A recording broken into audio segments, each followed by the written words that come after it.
Oh, hi. Hi, how are you, friend? Doing great. How are you? I'm wonderful. I'm so excited to have you here. Me too. Excited to be. Great. Guru Mojo, can you tell us a little bit about yourself, what you do, and what we're going to be talking about today? Yes. My Hmm. name's Kenny, and I live in Jacksonville, Florida. I'm a family Okay. man, a dad. I've been practicing meditation for about 20 years or so. Around 2000, I started getting into it. And I have a love of crystals, and I've recently been bitten by the tarot bug. So I'm interested in metaphysical things, and those have just been kind of in the last couple of years, but they seem to go so well with the meditation I've been practicing all this time. It's almost like I was in training for doing other stuff. All right. I see a lot of people hopping on. A lot of our friends and free crystals is here too. All right. Mhm. Tripod malfunction. I wanted to press my pause button on the side with the tripod. I'll just hold it. Okay. Okay, so you today we're talking about data meditation, right? So where can what would you advise somebody who's just getting started with meditation? What are some basic ground rules and techniques? Well, basically, meditation is just placing your attention on something. It could be most commonly your breath, it could be a candle flame, it could be a mantra or a single word or a statue or something. I like to use the breath. It is a common Buddhist meditation, and it's something that's always there. You don't necessarily have to like have a candle with you to meditate. You can just you're there already. Um, Mhm. so basically, just sitting in a comfortable way and calming yourself down a little bit and just start to notice your breath. You don't necessarily need to control it, speed it up, or slow it down. Mhm. And you just kind of follow it in and out. And then you can even say to yourself, in, out. And then what happens very quickly after you sit down and start is that your mind, you have a thought, you start thinking about something, you're remembering something, you're planning something. What am I going to do after I'm finished meditating? And it's the moment where you're like, what am I doing? Oh gosh, I'm meditating. And you're like, oh, I forgot. You just acknowledge the thought and then return your attention to the breath. And Mhm. it's that easy. So many people I've heard over the years have said, I can't meditate. I have too many thoughts. Right. Everybody has those thoughts. Almost one thought per second. I'm reading this book that there was some research behind, and they said we have X amount of thoughts during our waking time, and it comes down to like a thought every 1.5 seconds or so. I mean, that's your day. Yeah. Your your mind is just going. So Mhm. the practice is just to realize when you get hooked into a thought that you just let it take you away. You're like, oh, I got carried away, and return back to the breath. And through this realization that you get pulled away, there's a couple of cool things that start to happen. Is you start to realize, for one thing, that you're not your thoughts, because it's something that you can observe. It's not something you're doing, um, and anything you can observe, you're not that thing. You're more behind the scenes. You're a consciousness. uh, Mhm. like a Zen pointing out practice is kind of like, you can see those clouds. You're not those clouds. You're not something you can see with your senses. You're something different. And then you're like, well, look at your body, and you can see your body. You're not your body. Well, you're not your thoughts, because you can observe your thoughts. So you're this constant awareness. And so through meditation, through practicing it uh, daily, if you can get into that, you start to get a little bit of space between being reactive to something and being able to choose your response to something. Like if somebody's rude to you or something, or you would normally just kind of fly off the handle or get super offended, you can maybe take a moment and be like, okay, that's them having this Mhm. experience. It's not me. You can start to have a better understanding of where you are in life. Awesome. I really love that idea. And I love the fact that you brought up the fire technique, right? Because I, I'm not Jewish, but I do study Kabbalah. So there's in Jewish mysticism, there's a form of meditation where they meditate on the flame, on a fire, and a candle, or most likely a candle. And the point of that meditation is meditating on spirit, and how we are all just kind of like a droplet of that same source of consciousness that fuels all things manifest, right? And so this consciousness that is innate in everything is constantly trying to work its way back up into union with that source. And it is so present when we analyze the way fire works. Fire does what? It burns anything it touches. And so the point of the meditation is realizing the innate instinct for us to return, to try to self-discover, to learn who we are and all these things, right? But at the end of it all, when you're trying to dissolve the ego, which is basically what meditation is, it's trying to dissolve who you think you are, what your daily life is, and all these things, just to come to that realization that you are just innate consciousness, innate thought that comes from that primordial pool of consciousness, right? Yeah. So I think that's very beautiful. And one of my favorite techniques is using the flame. What would you advise to people who are too consumed by everyday life and can't find time to meditate? What is a good practice to kind of squeeze it in there really fast? A good practice to squeeze it in really fast could be when you first wake up in the morning, or just before you go to bed, even doing 2 minutes or 5 minutes, and getting it on a regular schedule to where it's just something you do. You can do it lying in bed before you fall asleep. I mean, I do it sometimes if I'm having trouble falling asleep. I'll just like start following the breath in and out, in and out. Just doing it for a couple of minutes, not necessarily seated on a cushion with your altar or all the regalia is extra. I mean, there's a place for it, but if you're having the crazy busy day, I mean, I've got 2 kids and a life, and squeezing any time in for me is a real trick sometimes. But just having a couple minutes, best time I would say before you go to bed or right when you wake up. Or there's little micro moments throughout the day. Little micro meditations can be done if you're standing in line somewhere. Maybe just notice your breath. Just notice anything, like anything you can place your attention on. And if you do it that way, you're building up a constant awareness.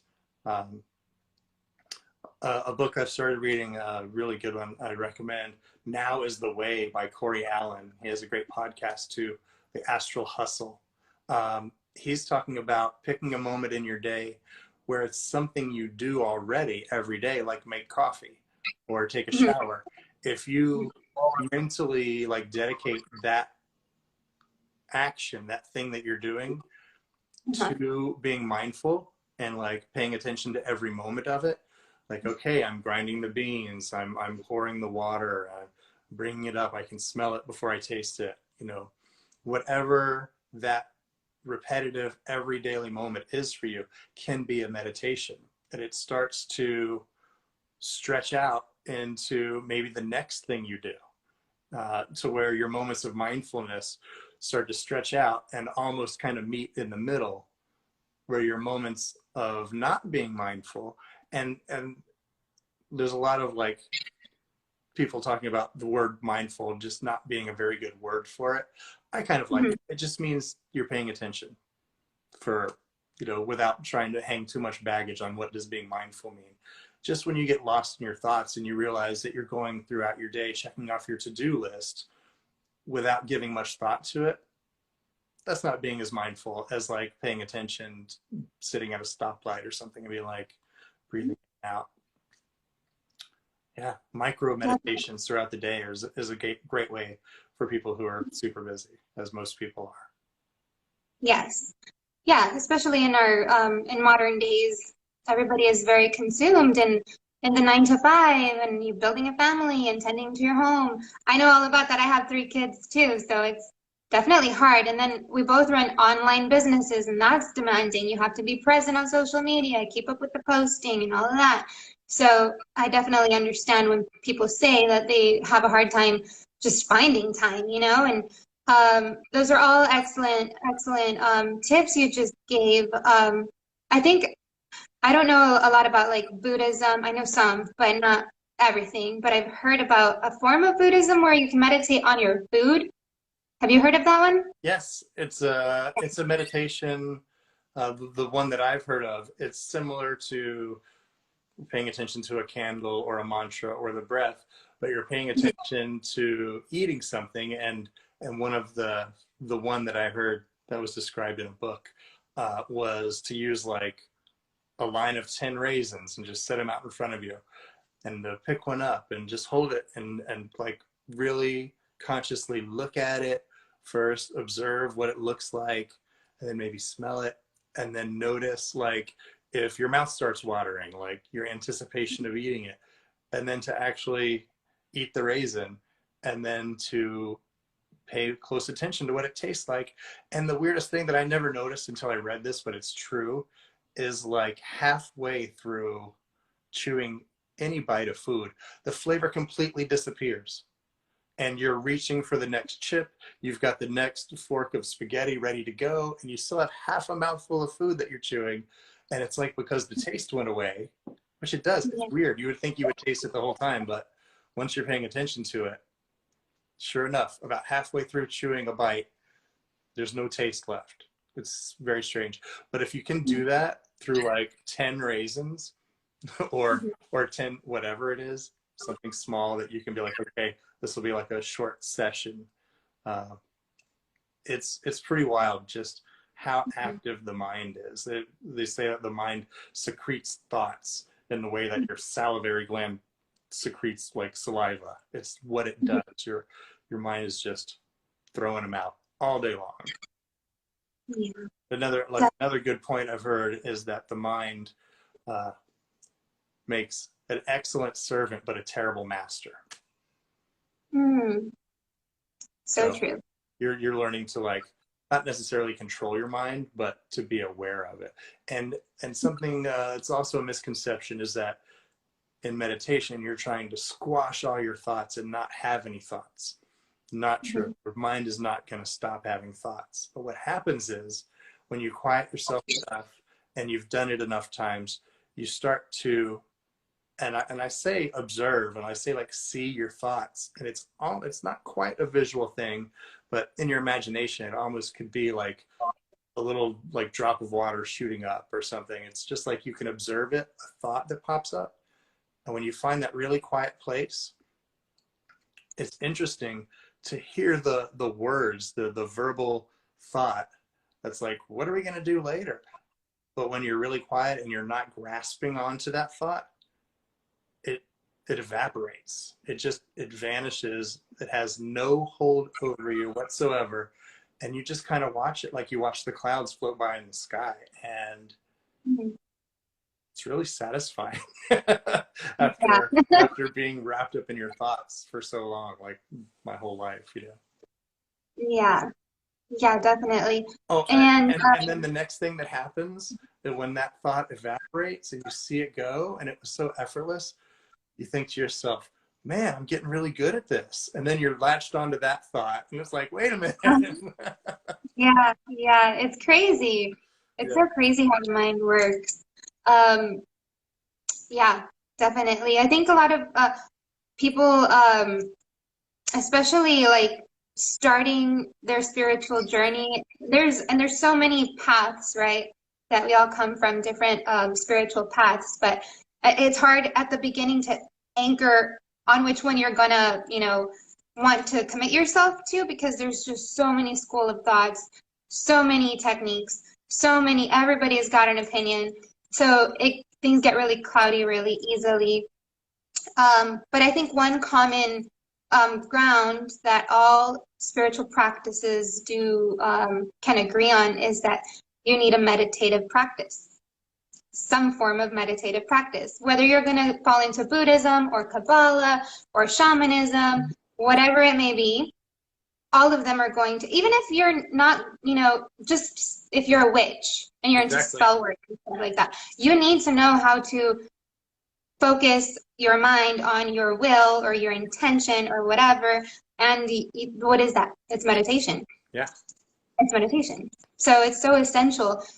But I feel like people kind of like moan and groan when they hear like, oh, meditation. Like, they just want to get into like the hardcore stuff right away without realizing how fundamental meditation is and how essentially you won't really get far without it. It's can be grueling again, just because society, I think, has like programmed us that way, to stay busy on other things and stuff like that. Right. But I mean, the tips that you gave earlier on like just micro meditations and like meditation doesn't have to be, like you said, with all that regalia and all of that, like it's great. And I think once you become better at it, it's great to evolve your practice and add to it, because it's a connection you're building with your practice. It's devotion, right? Exactly. So that's not saying it's bad and you should, Right. cancel it all out. But at the beginning, all you really need is you, yourself, and I. Exactly. That's all you need. And just give yourself the chance. Like you said, just start with the micro meditations, at a stoplight. I do it in the shower too. That's sometimes, the best time for me, because in the morning, I'm being woken up by 3 kids who are hungry. They all need something. They're all fighting. Like, I'm not in meditation mode. I'm like in hustle Right. mode. I need to get my Oh, day for sure. started. And so at nighttime, I'm just so fucking exhausted. Like, no, it's not gonna happen.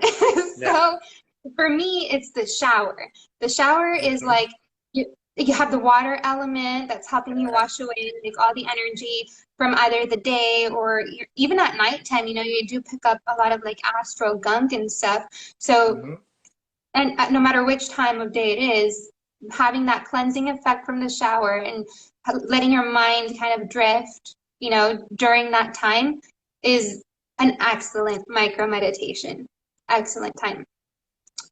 Yeah. Yeah, I recently, just in the last few months, have heard about taking the time in the shower and like realizing that water as an element is so magical in and of itself, and that this is something you do every day. And I was just like, oh my gosh, how many showers have I taken? And I didn't even realize. And I was like, maybe that's why when you're sick and you take a shower, you feel better for a while. There's something to it more than just getting the dirt off your body.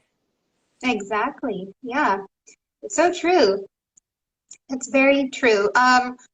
And so what is your thoughts on like um guided meditations? I know some people kind of think they're contradictory, because your mind ends up kind of like still focusing on something, and you're not really allowing yourself to drift away when you're constantly having to Mm-hmm. anchor on the conductor of the meditation. So what are your thoughts on that, or advice on that? Well, I think when I hear you say that you mean the type of guided meditation where it's like a loving kindness meditation, where the person is saying, now imagine this, imagine a person that you know, or imagine a person that you love, and so you're having to do a thought Yes. exercise, as opposed to the type where you just have someone who will every now and then remind you, when you get distracted, go back to your breath. That's guided, but not quite like a loving kindness where you're doing like a mental exercise. Those types, I think, are very, very valuable. And I recommend everybody to find like a good loving kindness guided meditation, like on YouTube or something, and just sit there and do that. It's very powerful, but I don't think it's would be like a main practice. I think like the quiet turning into your breath or the candle or something that that type of solo meditation is the foundation for like a personal practice. And that's why when you do a guided meditation, it's going to resonate a lot more with you. You'll be more open to it and you'll get more out of it. Got it. Yeah. So I think it's important to note, right, that there's like so much nuance to meditation. There's different forms of meditation that all serve different purposes. Mm-hmm. And so, but I think that, when in terms of like your evolutionary progression, it's maybe like best to start with the fundamentals, which is like without the guided kind of like I've seen a lot of them on YouTube for like the chakras where like you focus like a green light glowing from your chest or whatever, Sure. and you yeah, all those are great and they do Yeah. serve their purpose. Yeah. But I think like the meat and potatoes of meditation is where you completely trance out and really try to dissolve your thoughts, but like you said, you never really can. I mean, you can, but it takes a lot of practice. It takes like They, a lot they of do years. start to come less and less. Yeah, But yeah, if yeah, yeah. you're trying to do that, Uh-huh. then Mm-hmm. your trying is just another thought. Exactly. That effort is Exactly. another. Yeah. Yeah, definitely. I They do completely. slow down once you get to the point where I was mentioning you can observe them come up and you don't grasp the thought and you don't like get taken away by it and you just see it just kind of dissolves because it has no power. They Mhm. start to bubble up less and less, Yeah, and that's advanced for sure. It, for sure. and you shouldn't think that because you're still having thoughts that you're not doing it right. Mm-hmm. Mm-hmm. That's true. I mean, I think there's like in Kabbalah, there's a teaching that states that you really, in order to, so I'm sure you're familiar with Kabbalah, correct? Yes. Okay, for the most are not going to be. So I'll just quick reference the Tree of Life.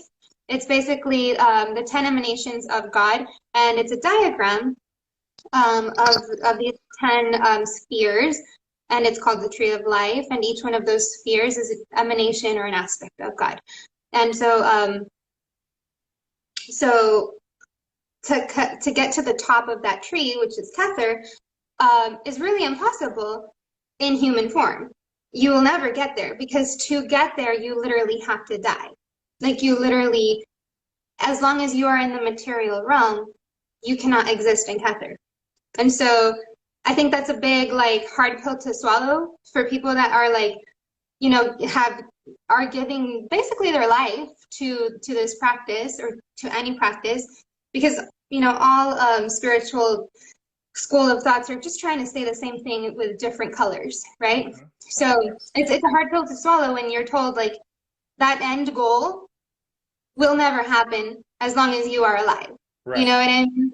So, and I think that it can be unsettling, but at the same time, it can be a big relief when you realize that, you know what, like you're doing the best you can in your human form, and that's okay. That's the point, Yeah. right? That is the whole Mhm. point.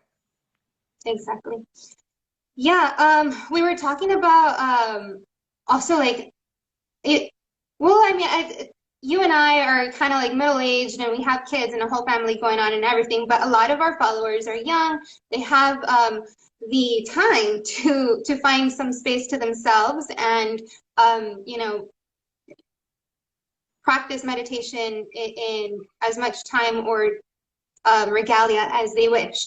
But for people like you and I, it can be a little bit more challenging. And so we talked about like the micro meditation tips, but kids play a big part in your life, right? Whenever you are in any form of spiritual practice, it's kind of hard to keep up with that because the spiritual practice is demanding within itself, and so is your family. So what are ways that you think that as spiritual practitioners we can, and primarily in meditation, in the topic of meditation, how can we integrate both? How can we practice and bring our family or kids into this, so we're not neglecting one or the other and kind of like killing two birds in one stone.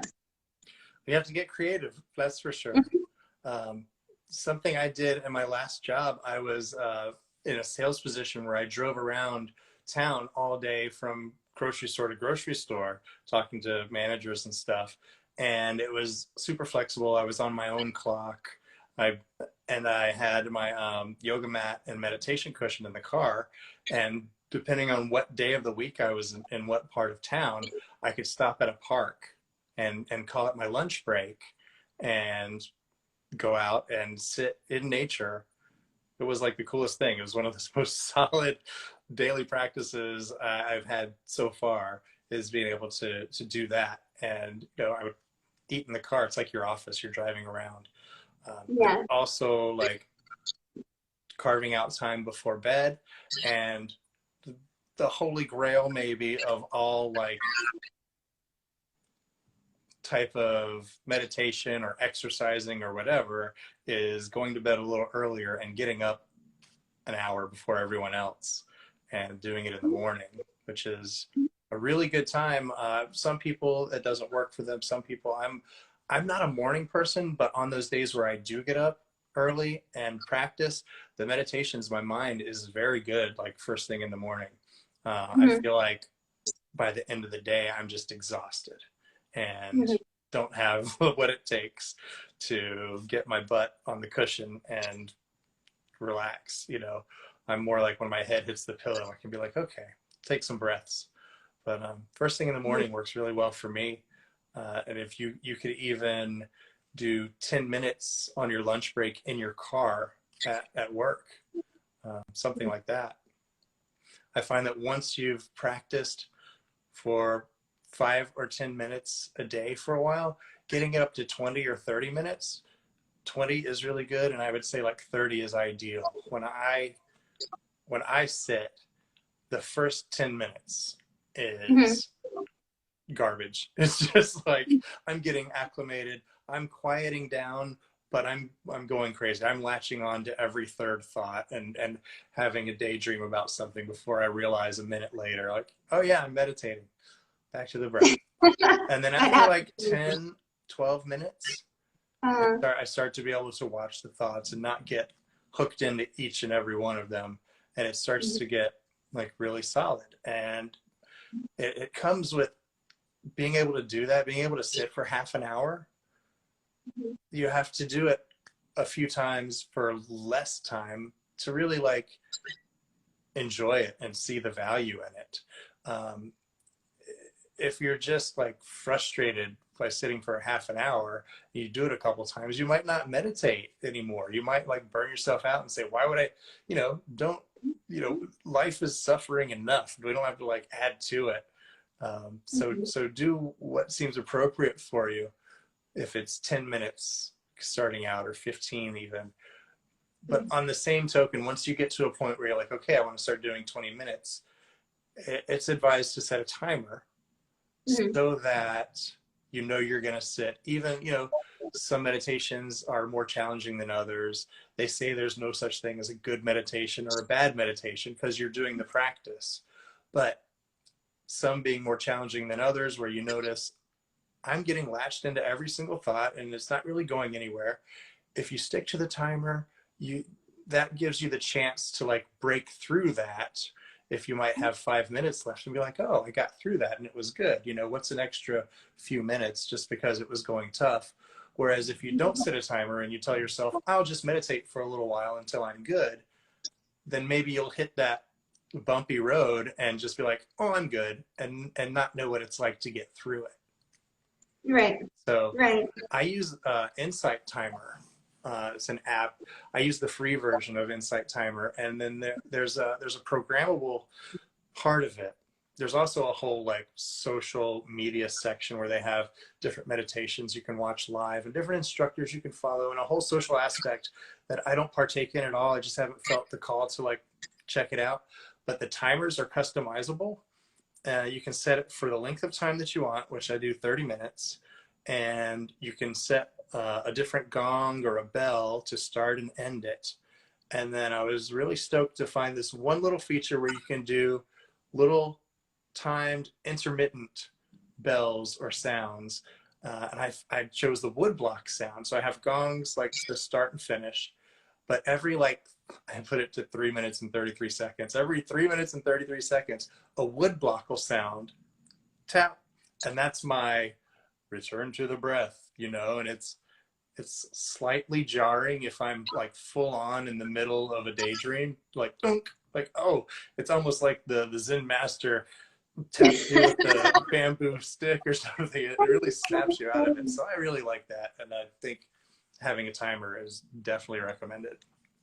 Gotcha. That is so cool. Timer. Yeah, I'm definitely gonna look that one up. What about I've heard of a technique where you can draw like maybe even with a pencil on the wall, just draw a dot using that dot to focus. That's a really good one. But what are your thoughts on that? And do you have any other hacks like that?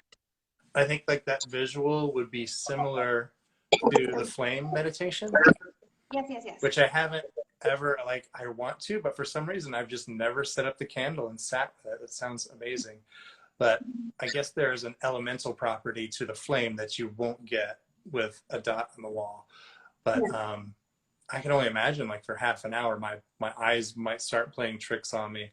But yeah, anything that you can focus on like that is good. It's one recommendation if you're doing eyes closed. You might like see things like, you know, lights and little things moving around. Not to get distracted by it, because it's like another thought. If you're like, oh, look at that, it's just another thought. And so there's a story that's told of this meditation master in Cambodia who went, as when he was a monk, he went to his master. So he like traveled a long way, and he was telling him in his meditations, like all these things that he had done. He had become like white light. He had seen visions and this and that. And the master just looked at him and says, you got it all wrong. It's not about all those things. It's about who's experiencing those things. And so it's like, oh, okay. I thought I was getting somewhere with the white light and the visions, but it's all just kind of side stuff. It's really about realizing your own consciousness. And, yeah, that reminds me of another topic within meditation. A little bit more of an advanced topic, but let's talk about it anyway. Mantras and yantras. What is their purpose, and how are they used, and how can we apply them? Mantras? I haven't worked with mantras that much, but it is another thing that you can just put your awareness on. If you're saying something over and over, you get into that rhythm, and it almost starts to say itself, and you just kind of follow along. One mantra that I like from Ram Dass is just, I am loving awareness. I am loving awareness. And that just kind of sets you up for what we're trying to realize all this time.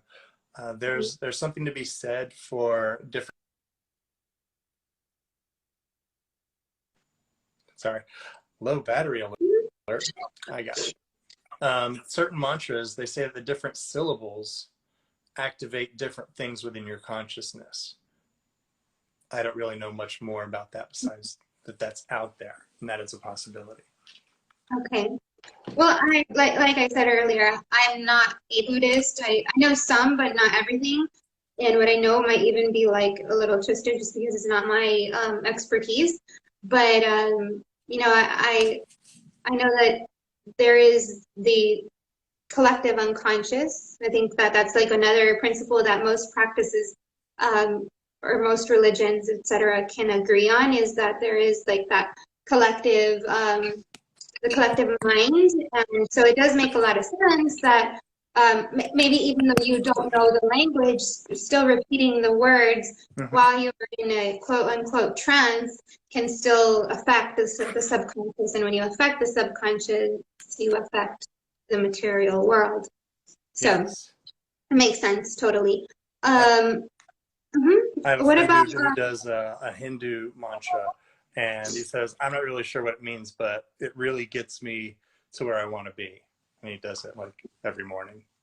for real, I've tried it too. Like I'm not a Buddhist or, I'm not Indian or I don't know everything, but I have worked with some of the deities. I've spent time with them. I've done the mantras, the yantras, which is their symbol, kind of like, I don't know, sigil, if you will. Yeah. And they definitely do have an effect on your psyche. They have an effect on how you act in the world and how the world perceives you. It's really insane. So again, a little bit more advanced, but after I would advise for the beginners out there that after you're in a comfortable place to experiment with that. It's really fun. Nice. Mm-hmm. I'll have to give that a try as well. Mm-hmm. It's But really, really nice. I kind of do. I kind of do have a mantra, the Om Mani Padme Hum. Is Oh, that's Buddhist. Kuan Yin. It's like the classic Buddhist mantra. And Yeah. I don't want to say that I meditate with it, but Mm-hmm. I do catch myself saying it throughout the day in kind of like a mindful way.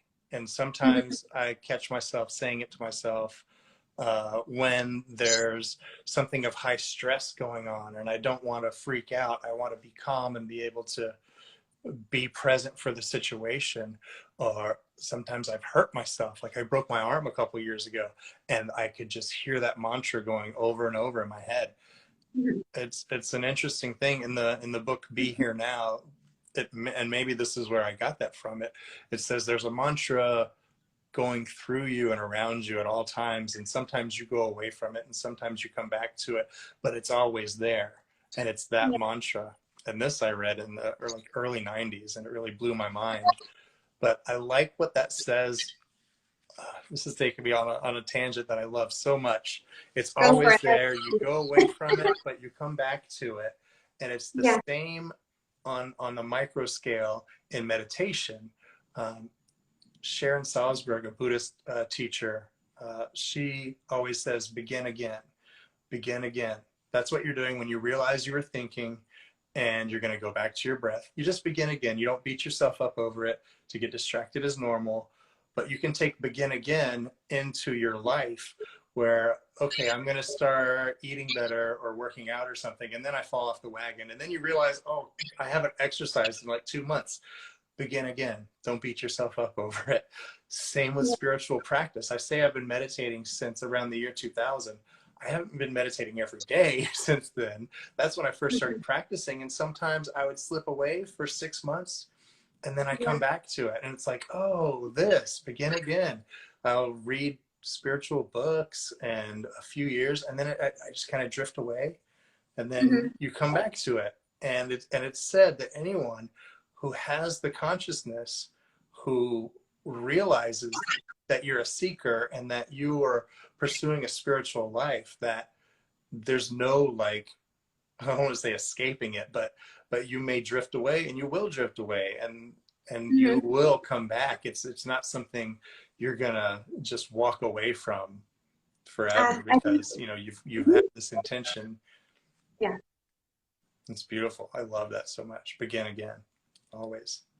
Begin again kind of reminds me a little bit of so in the tarot, how you have the 21 trump cards.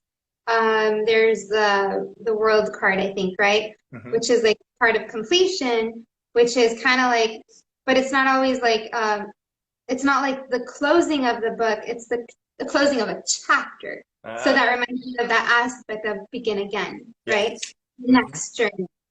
So that's um like you said, that's something that is kind of unescapable because these are principles of life that build the foundation for all of reality, right? Without that begin again element of life, which is so prevalent not just within our mind and how we think, how we act, how we decide, it's also present in nature. You know, nature begins again every time it changes seasons. Yeah. The cosmos begin again every time there's a new moon phase. So that Yes. is really, I mean, you're not wrong. There's no escaping it. There is, I it's a love it. principle. Mm-hmm. I love how it can be like a small thing, but it applies to bigger and everything. As within, so without. Yes. So, um, so what about malas? Do you own any mala beads? I do. I have a couple. Okay, cool, cool. How can we use those? That is where the mantra comes in. And I think it's 108 beads on a mala traditionally. Mhm. And it's a tool that just helps you stick with your intention of focusing on the mantra, where you'll hold the beads in your hand and just kind of feel their texture and say the mantra, whatever mantra it happens to be for you. You'll say it once and go to the next bead, and you'll go all the way around. And maybe you can decide, oh, I'll do a few rounds, or maybe you just have it in your hand throughout your day and you're just saying it, similar to a rosary in Catholicism. Yeah.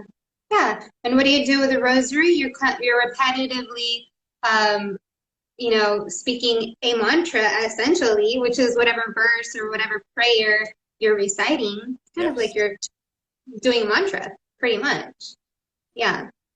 So it's fun to see how, like, again, we're all like trying to explain the same things just with different tools and different colors and different, you know, nuances, but the point Yes. is all the same. Mm-hmm. Definitely. I don't own any malas, but I've been wanting to get some for sure. I've heard that you I don't know if this is true, but I think that it's a Buddhist kind of like tradition. You're not supposed to allow anyone else to use your mala beads because as you use them, you're charging them with your chi, right? It's your energy, it's your intention, and maybe there's also like you could have one set of malas for like your manifestation, like manifesting wealth mantras, right? So you would use one set of malas for your wealth and prosperity mantras, and then you would use another set of malas for like your maybe your health and vitality mantras, and then you would use another set of malas for like your I don't know, self-love and you know all these things, right? So there's like different malas that you can use to charge them with specific intent according to the mantra that you're using. I love that. So yeah, I've heard of it, but I haven't tried it, so I'm definitely excited for that. I hadn't heard of it, but it makes perfect sense. And then you could even go as far as to have them made out of different materials, like depending on Yeah, your intention. Yeah, for sure. yeah. I know people. Well, the traditional ones are made from a specific type of wood, I think, if Hmm. I'm not mistaken. But it's definitely. I know we sell crystals and stuff like that, so it's totally like in line with what we do, right? Adding crystals to everything. Absolutely. Uh-huh. Especially like to match that intent. That's Yes. awesome. Mm-hmm. Yeah, definitely. So we're coming around the hour soon. I think we have about 10 minutes left. So if anybody in the chat wants to ask any questions, this is a good time now. We'll keep an eye out for those questions. And as we wrap up, where can we find you, Kenny? I think you have a podcast too, is that correct? Oh yeah. It's called Guru Mojo Podcast, and it's Okay. on most places: iTunes, Spotify, SoundCloud, Overcast. Mhm. There were so many of them when I was getting the podcast up and running. I was like, okay, another one, and just like getting them in there. So it's Yeah. and at gurumojo.com, I post it there as like the blog, so like the audio file is always right there. Awesome. And then here on Instagram is like my main hangout, gurumojo.crystals. Mm-hmm. Um, and there's an exercise I wanted to share. It's like really super easy and straightforward, and something that can settle you out, something that's you can do anywhere, anytime. It's a practice where you just kind of slow down your breathing, and you breathe in for like a 5 count. Make your breath a little bit longer than usual. And when you get to the top of the inhale, you hold it for that 5 count. And then when you exhale nice and slow, you hold your breath at the bottom where you've emptied your lungs again. And then so you can do that like 10 times, like breathe in 2, 3, 4, 5, and hold it 2, 3, 4, 5. Same with out, and then hold it. And about 10 of those, they say, has been shown to like lower your blood pressure. And that's one of the ones I do like when I'm trying to get to sleep, or feeling a little stressed, or like I'm a little out of my element or something. If I'm nervous, like before I'm going to do a presentation or something, you just kind of do that. In, hold it, out slowly, and hold it. And that's a really good one. And I've just recently been aware of that in the last, I think, year. It's very helpful. Yeah. Yeah. I've heard of breath work also.